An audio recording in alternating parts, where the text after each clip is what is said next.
Olá, bom dia! Louvado seja o nome de Deus, pela sua vida, pela minha vida, pela graça de Deus nos ajudando a estudar estas verdades.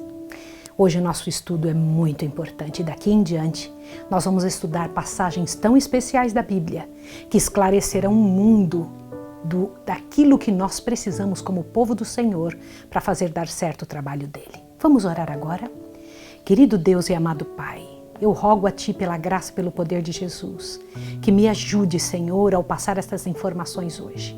Não me permita, Pai de amor, deixar de falar exatamente o que o mundo precisa ouvir. Na graça e na misericórdia de Jesus. Amém.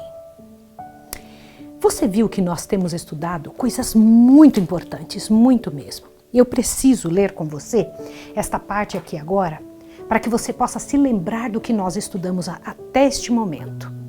Desde que começamos a série Conflito, temos visto já 25 capítulos. Hoje estamos no 26º capítulo. Nós estudamos o que vai acontecer com o mundo, estudamos aqueles mártires do início do trabalho de Deus e todos os reformadores da verdade do Senhor, em contrapartida com todo o trabalho terrível que o inimigo estava fazendo contra essa verdade. Mas nós estudamos também a causa da degradação atual. São mensagens para os nossos dias, a partir do capítulo 20 do que nós estudamos, e eu peço a você que em nome de Jesus não deixe de estudar isso.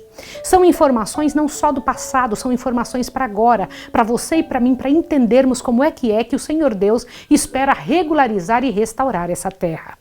E ontem nós estudamos essa parte tão importante do trabalho do Senhor, que nos ensinou a respeito da imutável lei de Deus. Quanto é sério a lei de Deus que existe no céu e a lei de Deus ainda valendo aqui na terra e que Satanás luta tanto para dizer que ela não vale, que não funciona. Mas agora, neste exato minuto, nós vamos começar a estudar esta outra parte do capítulo 26 do livro O Grande Conflito. O programa A Tocha está começando.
A obra da reforma do sábado a realizar-se nos últimos tempos já estava predita na profecia de Isaías, você sabia?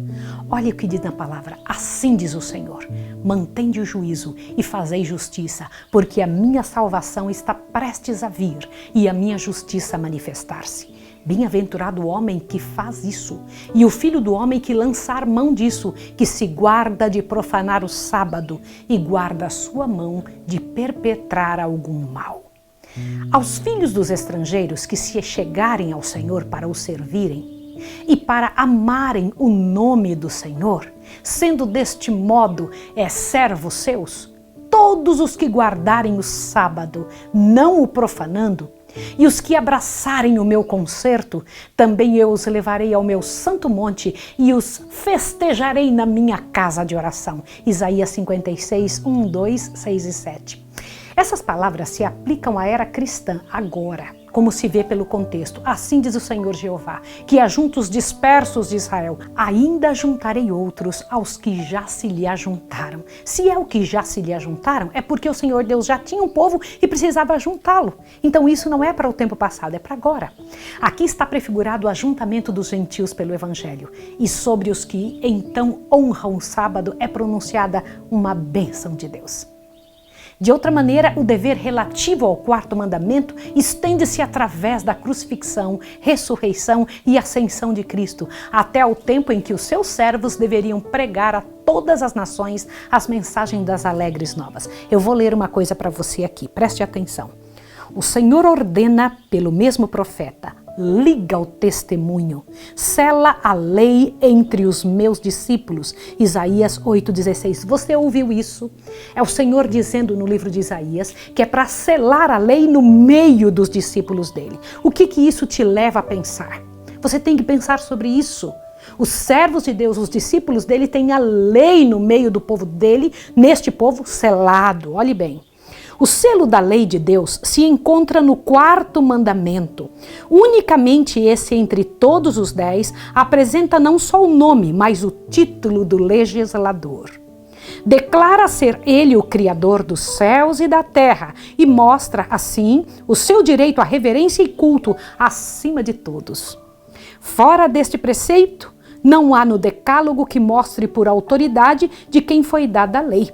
Quando o sábado foi mudado pelo poder papal, o selo foi tirado da lei. Os discípulos de Jesus são chamados para que o restabeleçam, exaltando o sábado do quarto mandamento, a sua devida posição como monumento do Criador e sinal de sua autoridade. Você entende o que é isso? Você compreende que dentro da lei de Deus tem o selo de Deus. Ele mostrando, isto é meu porque eu sou o Criador. Eu estou pedindo isso para vocês porque eu estou na direção deste pedido. Eu estou pedindo isso para mim. Compreende que sério é isso? A lei é o testemunho. Ao mesmo tempo em que são abundantes as doutrinas e teorias contraditórias entre si, a lei de Deus é a única regra infalível pela qual todas as opiniões, doutrinas e teorias devem ser provadas. Diz o profeta: se eles não falarem segundo esta palavra, nunca verão a alva. Isaías 8:20. E de novo é dada a ordem: clama em alta voz e não te detenhas. Levanta a tua voz como a trombeta e anuncia ao meu povo a sua transgressão e à casa de Jacó os seus pecados. Não é o mundo ímpio, mas são aqueles a quem o Senhor designa como meu povo, os que devem ser reprovados por suas transgressões. Declara ele ainda: todavia, me procuram cada dia, tomam prazer em saber os meus caminhos, como um povo que pratica justiça e não deixa a ordenança do seu Deus. Isaías 58, de 1 a 2. Aqui se faz referência a uma classe que se julga justa, que parece manifestar grande interesse no serviço de Deus, mas a repreensão severa e solene daquele que examina os corações prova que se acham a calcar os pés os preceitos divinos. Desta maneira, indica o profeta a ordenança que tem estado esquecida. Qual é a ordenança que está esquecida? Levantarás os fundamentos de geração em geração e chamar-te-ão reparador de brechas e restaurador de veredas para morar. Se desviares o teu pé do sábado e de fazer a tua vontade no meu santo dia, e se chamares ao sábado deleitoso e santo dia do Senhor, digno de honra, e o honrares, não seguindo os teus caminhos, nem pretendendo fazer a tua própria vontade, nem falar as tuas próprias palavras, então te deleitarás no Senhor. Isso está escrito em Isaías 58, 12 e 14. Essa profecia também se aplica ao nosso tempo. A ruptura feita na lei de Deus, quando o sábado foi mudado pelo poder romano.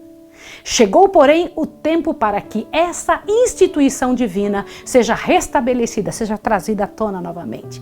A ruptura deve ser reparada e levantado o fundamento de geração em geração. Deixa eu comentar uma coisa com você. Eu preciso dar uma paradinha aqui nesse momento para comentar contigo. Você faz parte do povo do Senhor. Você faz parte do povo de Deus, daqueles que estão esperando Jesus Cristo voltar nas nuvens dos céus. Por que esse pedido de Deus parece tão difícil para as religiões seguirem? Porque estão embriagadas com a luta que Babilônia, com aquilo que Babilônia trouxe. Embriagadas, elas não conseguem enxergar. E agora Deus está tirando uma venda dos seus olhos. Este é um mandamento de Deus, não é de homens. Não é da política desse mundo, não é de qualquer país, é o Deus eterno pedindo. E não existe na Bíblia um só versículo dizendo que não é para guardar o sábado. Pelo contrário, existe uma multidão de versos dizendo que é para ele ser guardado. Santificado pelo descanso e bênção do Senhor, o sábado foi guardado por Adão em sua inocência no Santo Éden. Por Adão, depois de caído, mas arrependido quando foi expulso de sua feliz morada. Foi guardado por todos os patriarcas, desde Abel até o justo Noé, até Abraão, Jacó, todos esses que você conhece. Quando o povo escolhido esteve em cativeiro no Egito, muitos, em meio da idolatria imperante, perderam conhecimento da lei de Deus. Mas quando o Senhor libertou o povo de Israel, levando-o para um espaço onde poderiam adorá-lo, promulgou com terrível majestade a multidão reunida para que reconhecesse a sua vontade e a ele temesse e obedecesse para sempre. Lembra disso? Eu preciso ler essa parte para você. Você precisa lembrar que isso foi o que aconteceu. Desde aquele dia até o presente, o conhecimento da lei de Deus tem se preservado na terra, e o sábado do quarto mandamento tem sido guardado. Embora o homem do pecado conseguisse pisotear o santo dia de Deus, houve, contudo, mesmo no período de sua supremacia, ocultas nos lugares solitários, almas fiéis que lhe dispensavam honra. Desde a reforma, alguns têm havido em cada geração a manter-lhe a obediência. Embora frequentemente em meio à ignomínia e perseguição, constante testemunho tem sido dado da perpetuidade da lei de Deus e da obrigação sagrada relativa ao sábado da criação. Estas verdades, conforme são apresentadas no capítulo 14 do Apocalipse, em relação com o Evangelho eterno, distinguirão a Igreja de Cristo ao mesmo tempo de seu aparecimento. Você compreende isso? A Igreja de Deus tem algo que distingue ela das outras igrejas. Pois como resultado da tríplice mensagem é anunciado: aqui estão os que guardam os mandamentos de Deus e a fé de Jesus. E esta mensagem é a última a ser dada antes da segunda vinda do Senhor. Seguindo-se imediatamente a sua proclamação pelo profeta, é visto o Filho do Homem vindo em glória para ceifar a colheita da terra. Os que receberam a luz concernente ao santuário e a imutabilidade da lei de Deus encheram-se de alegria e admiração ao verem a beleza e a harmonia do conjunto de verdades que lhes desvendaram o entendimento. Desejaram que a luz, que lhes parecia tão preciosa, fosse comunicada a todos os cristãos e criam que seria alegremente aceita. Mas as verdades que os poriam em discórdia com o mundo não foram bem recebidas por muitos que pretendiam ser seguidores de Cristo. A obediência ao quarto mandamento exigia sacrifício, ante o qual a maioria das pessoas recuava. Eu preciso falar uma coisa com você. Isso que aconteceu no passado, quando o povo da reforma percebeu que se tinha que guardar o sábado, via que era um mandamento que estava sendo esquecido e que eles foram atrás e descobriram que tinha sido o papado que tinha mudado nesse dia, que tinha aceito essa mudança. É uma obra do paganismo. Eles então começaram a lutar para que o sábado fosse guardado novamente. E qual não foi a surpresa?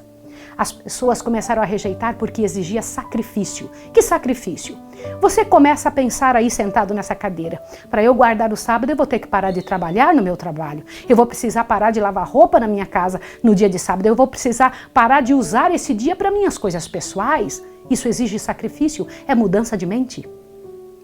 Ao serem apresentadas as exigências do sábado, muitos raciocinavam do ponto de vista mundano. Diziam: sempre guardamos o domingo.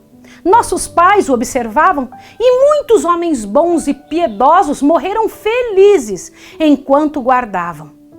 Se tinham razão, também nós a temos. A guarda do sábado do sétimo dia nos poria em desacordo com o mundo e não teríamos influência alguma sobre ele. Pare para pensar sobre isso. Que pode um pequeno grupo aguardar o sétimo dia, esperar fazer contra todo mundo que guarda o domingo? Foi com argumentos semelhantes que os judeus se esforçaram para justificar sua rejeição de Cristo. Pensem sobre isso. Seus pais tinham sido aceitos por Deus ao apresentarem ofertas de sacrifícios e porque não poderiam os filhos encontrar salvação continuando com o mesmo modo de agir? Olha o que os judeus pensavam. Semelhantemente, no tempo de Lutero, raciocinavam os romanistas que cristãos verdadeiros tinham morrido na fé católica e, portanto, essa religião era suficiente para a salvação. Tal raciocínio se mostrava uma barreira eficaz contra todo o progresso na fé e na prática religiosa. Muitos insistiam em que a guarda do domingo tinha sido por muitos séculos uma doutrina estabelecida e generalizado costume da igreja. Contra esse argumento se mostrou que o sábado e sua observância eram mais antigos e generalizados, sendo mesmo tão velhos quanto o próprio mundo e trazendo a sanção tanto dos anjos como a de Deus. Quando foram postos os fundamentos da terra, lá no início, quando Deus começou a criação do mundo, quando as estrelas da alva juntamente cantavam e todos os filhos de Deus rejubilavam, foi então lançado o fundamento do sábado. Isso está escrito em Jó 38, 6 e 7 e Gênesis 2, 1 e 3. Pode olhar na sua Bíblia. Bem pode esta instituição reclamar a nossa reverência. Não foi ordenada por nenhuma autoridade humana e nem repousa sobre tradições humanas. Foi estabelecida pelo ancião de dias e ordenado pela sua eterna palavra. Pode imaginar isso? Louvado seja o nome do Senhor. Bendito seja o nome de Deus. Ao ser a atenção do povo chamado para os assuntos da reforma do sábado, ministros populares perverteram a palavra de Deus, interpretando-a de modo a melhor tranquilizar os espíritos inquiridores.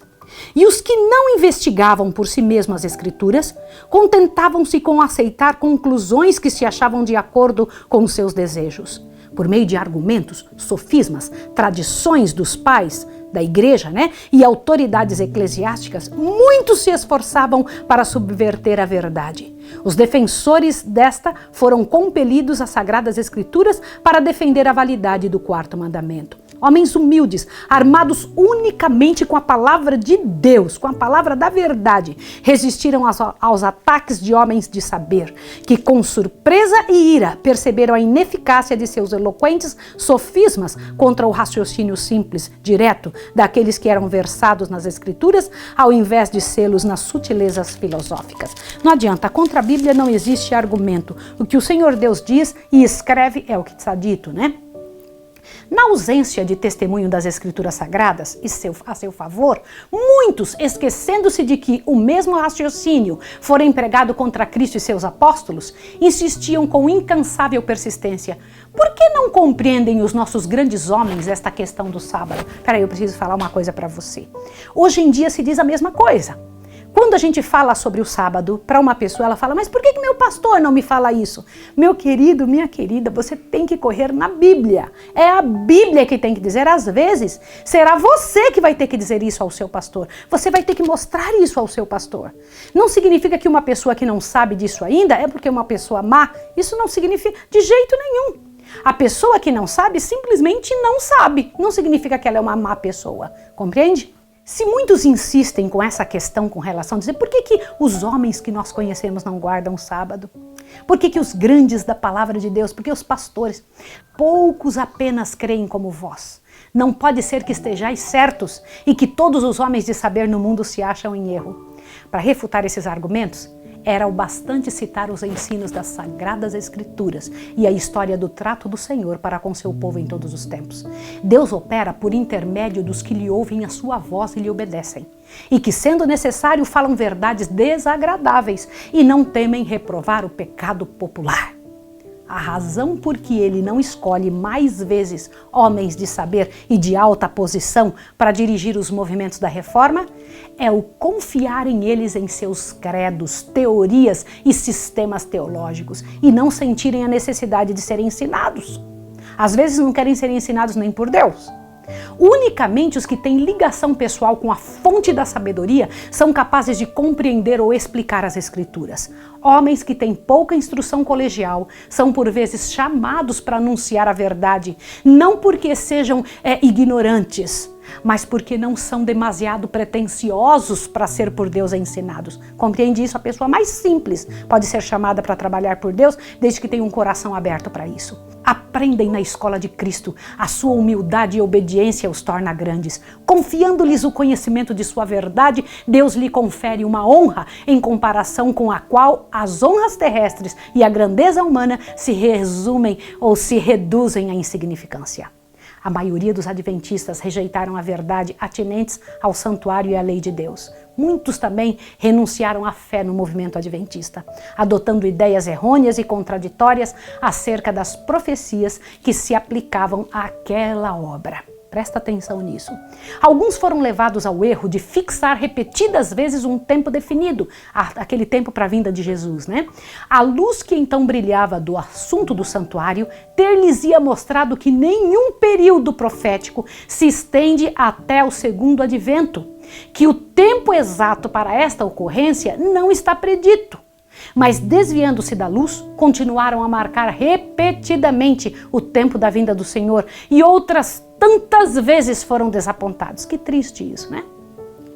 Quando a igreja de Tessalônica recebeu ideias errôneas no tocante à vinda de Cristo, o apóstolo Paulo aconselhou-a a provar cuidadosamente suas teorias e suas esperanças e expectativas pelo que estava escrito na palavra de Deus. Citou-lhes profecias que revelavam acontecimentos a ocorrerem antes que Cristo viesse e mostrou-lhes que não tinham base para o esperarem em sua época. Lembra o que foi que Paulo disse? Eu vou lembrar você lá de 2 Tessalonicenses. Ele disse, ninguém de maneira alguma vos engane. 2 Tessalonicenses 2:3 está escrito isso. São suas palavras de aviso. Se acariciassem expectativas destituídas da sanção das Escrituras, seriam levados a um modo errado de se conduzirem. O desapontamento os exporia à zombaria dos incrédulos e correriam perigo de se entregar ao desânimo, sendo tentados a duvidar das verdades essenciais da salvação. A advertência do apóstolo aos Tessalonicenses contém uma lição importante aos que vivem nos últimos dias. Muitos adventistas têm julgado que, a menos que pudessem fixar a fé em um tempo definido para a vinda do Senhor, não poderiam ser zelosos e diligentes na obra de preparo.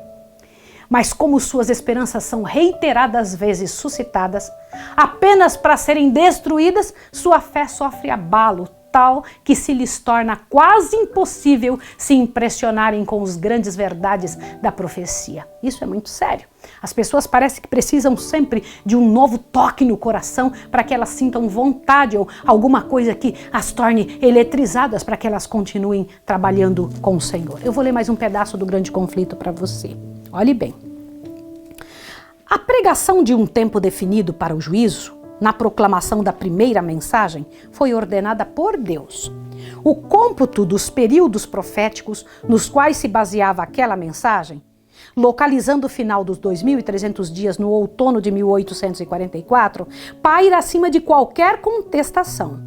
Os repetidos esforços por encontrar novas datas para o começo e fim dos períodos proféticos e o raciocínio falaz que era necessário para apoiar esse modo de ver, não somente transviaram as pessoas da verdade presente, mas lançam opróbrio sobre todos os esforços para se explicarem as profecias.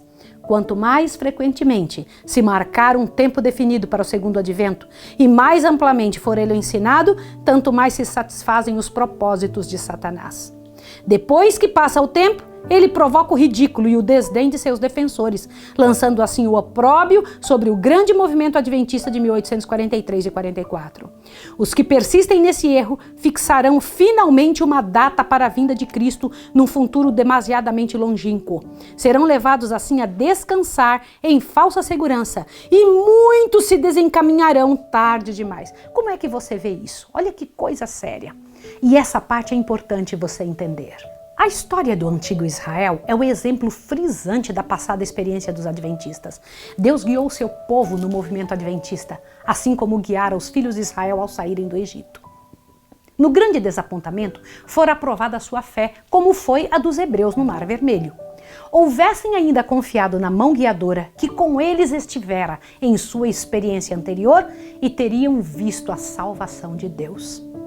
Se todos os que trabalharam unidos na obra em 1844 tivessem recebido a mensagem do terceiro anjo, proclamando-a no poder do Espírito Santo, o Senhor teria poderosamente operado por seus esforços.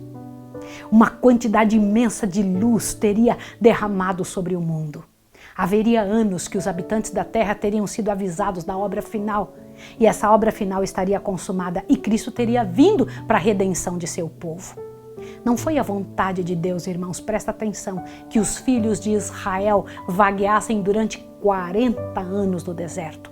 Desejava ele levá-los diretamente à terra de Canaã e ali os estabelecer como um povo santo e feliz. Mas não puderam entrar por causa da sua incredulidade. Pense nisso. Está escrito em Hebreus 3,19. Por sua reincidência e apostasia, pereceram os impenitentes no deserto e levantaram-se outros para entrarem na terra prometida. Isso me faz tremer. Semelhantemente, não era vontade de Deus que a vinda de Cristo fosse tão demorada e que seu povo permanecesse tantos anos nesse mundo de pecado e tristeza. A incredulidade, porém, os separou de Deus. Como se recusassem a fazer a obra que lhes havia designado, outros se levantaram para proclamar a mensagem. Usando de misericórdia para com o mundo, Jesus retarda a sua vinda para que pecadores possam ter oportunidade de ouvir a advertência e encontrar nele refúgio antes que a ira de Deus seja derramada. Aleluia. Obrigada, Senhor. Hoje, como nos séculos anteriores, a apresentação de qualquer verdade que reprove os pecados e erros dos tempos suscitará oposição. Todo aquele que faz o mal aborrece a luz e não vem para a luz, para que suas obras não sejam reprovadas. Isso está escrito em São João 3,20. Ao verem os homens que não podem sustentar sua atitude pelas Escrituras, irão se decidir, muitos deles, a mantê-la a todo transe e com o espírito mau atacam o caráter e intuitos dos que permanecem na defesa da verdade impopular. É o mesmo expediente que tem sido adotado em todos os tempos. Elias foi acusado de ser o perturbador de Israel, Jeremias de traidor, Paulo de profanador do templo. Desde aquele tempo até hoje, os que desejam ser fiéis à verdade têm sido denunciados como sediciosos, hereges, facciosos. Multidões que são demasiadamente incrédulas para aceitar a segura palavra da profecia receberão com limitada credulidade a acusação contra os que ousam reprovar os pecados em voga. Esse espírito aumentará mais e mais. E a Bíblia claramente ensina que se aproxima um tempo em que as leis do Estado se encontrarão em tal conflito com a lei de Deus, que quem desejar obedecer a todos os preceitos divinos deverá afrontar o opróbio, o castigo, como um malfeitor. Que tempo é esse que estamos vivendo? Que para poder sermos servos de Deus e defender o óbvio, temos que ser maltratados. Eu vou ler mais um pedaço para você. Olhe bem isso aqui. Em vista disto, qual é o dever do mensageiro da verdade? Concluirá ele que a verdade não deve ser apresentada, visto que muitas vezes seu único efeito é levar os homens a se evadirem de seus requisitos ou a eles resistir? Olha que boa pergunta. Não, ele não tem mais motivos para reter o testemunho da palavra de Deus, porque se levanta oposição dos que tiveram os primitivos reformadores. A confissão de fé, feita pelos santos e mártires, foi registrada para o benefício das gerações que se seguiram. Aqueles vivos exemplos de santidade e firme integridade vieram até nós para transmitir coragem aos que hoje são chamados a estar em pé como testemunhas de Deus. Receberam graça e verdade, não para si apenas, mas para os que por seu intermédio o conhecimento de Deus pudesse iluminar a terra. Tem Deus proporcionado luz a seus servos nesta geração? Então devem eles deixá-la brilhar ao mundo. Antigamente o Senhor declarou a alguém que falava em seu nome: a casa de Israel não te quererá dar ouvidos, porque não me querem dar ouvidos. Não obstante, disse ele, tu lhes dirás as minhas palavras, quer ouçam, quer deixem de ouvir. Isso está escrito em Ezequiel 3:7 e 2:7. Ao servo de Deus, no presente é dirigida esta ordem: levanta a tua voz como a trombeta e anuncia ao meu povo a sua transgressão e à casa de Jacó os teus pecados.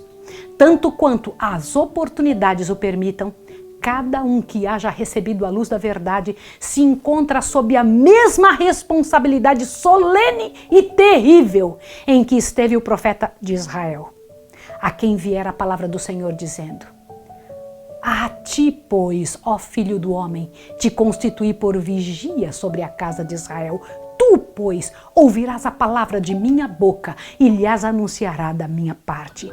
Se eu disser ao ímpio, ó ímpio, certamente morrerás, e tu não falares para desviar o ímpio do seu caminho, morrerá este ímpio na sua iniquidade, mas o seu sangue eu demandarei da tua mão. Mas quando tu tiveres falado para desviar o ímpio do seu caminho, para que se converta dele e ele não se converter do seu caminho, ele morrerá na sua iniquidade, mas tu livrastes a tua alma. Ezequiel 33, 7-9. O grande obstáculo, tanto para a aceitação como para a promulgação da verdade, é o fato de que isso implica incômodo e vitupério. Esse é o único argumento contra a verdade que os seus defensores não puderam refutar. Mas isso não dissuade os verdadeiros seguidores de Cristo. Estes não esperam que a verdade se torne popular. Estando convictos do dever, aceitam deliberadamente a cruz, contando juntamente com o apóstolo Paulo que nossa leve e momentânea tribulação produz para nós um peso eterno de glória muito excelente. 2 Coríntios 4:17. Tendo, como alguém da antiguidade, por maiores riquezas o vitupério do Cristo do que os tesouros do Egito. Hebreus 11:26. Aleluia, louvado seja o nome de Deus. Unicamente os que de coração se fazem servos do mundo, qualquer que seja sua profissão religiosa, é que agem em matéria de religião por expedientes em vez de princípios. Devemos escolher o direito, porque é direito, e com Deus deixar as consequências. Pare um minutinho que eu preciso falar uma coisa com você. Você percebeu esta frase que a senhora White escreveu, que foi escrito de Deus para você? Os servos de Deus não agem pelas circunstâncias, eles agem por princípio. Isso é muito sério. Compreende a seriedade disso? Eles não ficam, mas e se acontecer isso, se acontecer... Não! Se Deus diz que é para fazer, deixe com Deus os resultados. A homens de princípios, fé e ousadia, deve o mundo as grandes reformas. Por tais homens tem de ser levada avante a obra da reforma para esse tempo. Assim diz o Senhor: ouvi-me, vós que conheceis a justiça, vós, povo, em cujo coração está a minha lei. Não temais o opróbrio dos homens, nem vos turbeis pelas suas injúrias, porque a traça os roerá como a um vestido, e o bicho os comerá como a lã. Mas a minha justiça durará para sempre, e a minha salvação de geração em geração. Você compreendeu a seriedade disso que nós falamos hoje? A grande seriedade destas palavras do Deus eterno? Este é a tua chance, este é o teu momento, em nome de Jesus. Vou orar com você agora. Santo Deus e amado Pai, obrigada por deixar essas verdades para nós. Não nos permita sermos como aqueles que de alguma forma, em algum momento, pensaram em seu benefício pessoal, em proteger sua própria vida e não levantaram a bandeira da verdade. Ajuda-nos, Senhor Deus, a nos mantermos firmes em nome de Jesus. Amém. Vejo você amanhã, não se esqueça, nosso assunto de amanhã é muito sério, como alcançar paz de espírito, como ter paz na alma. Um abraço e até amanhã.